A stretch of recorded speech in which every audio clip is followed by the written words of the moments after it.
Proposing salt reduction guidelines for the food industry. While the recommendations are not mandatory, consumer advocates say it is a step in the right direction. Joining us now is nutritionist Shari Bookvar. Good to see you. It's amazing. You can tell how everything gets watered down by the negotiations and the da-da-da and the lobbyists, because all these things wind up being recommended, they're not mandatory, da-da-da, but nevertheless, what is the substance of what these new recommendations are? So they're basically encouraging food companies that make processed foods to lower their sodium in their products. It is not mandatory, and in a way it's a good thing, because for some consumers, actually many consumers, I think people want a choice.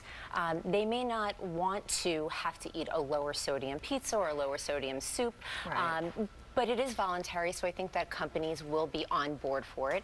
In fact, from a marketing standpoint, I think they'll like being able to say that we now are in compliance with some of the recommended guidelines. But I think in the end, it's about giving the consumer a choice. So it's for also restaurants as well as packaged foods. And, I don't think it's necessarily a bad thing for right now making it a voluntary thing. And they have 2 years to do this for the short-term goals and 10 years for the long-term goals. Yeah, and when you think about it, I mean, I know that when you see something that says a little less sodium, and even though it's not the greatest food for you, you feel a little bit better when you eat it. Not the no sodium, because that definitely tastes different. But when you compare the level of sodium that stuff is packed with, a little reduction, and they're not going to compromise the taste of something. No, and that's why they have a while to do this. They have a while to make it taste better. It does seem like, too, anytime we get into trouble, anytime they, all right, no salt, then they just put double of something else terrible in it for you anyway. And they're not trying to make it low salt. They're just trying to reduce it. A little bit less, Yes, and the other thing to take a look at is that you can always balance things out too. So let's say you are looking at a pizza and a serving is a third of it.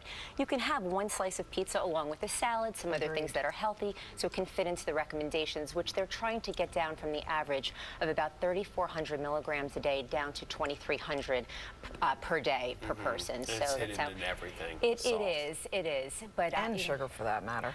And a lot of the products, let's keep in mind, they're not only higher in salt, but they may be higher in fat, higher in saturated fat, not necessarily high in fiber and other nutrients too. So I think you have to look at the whole picture, not just the sodium itself. Shari Bookvar. Well, we've come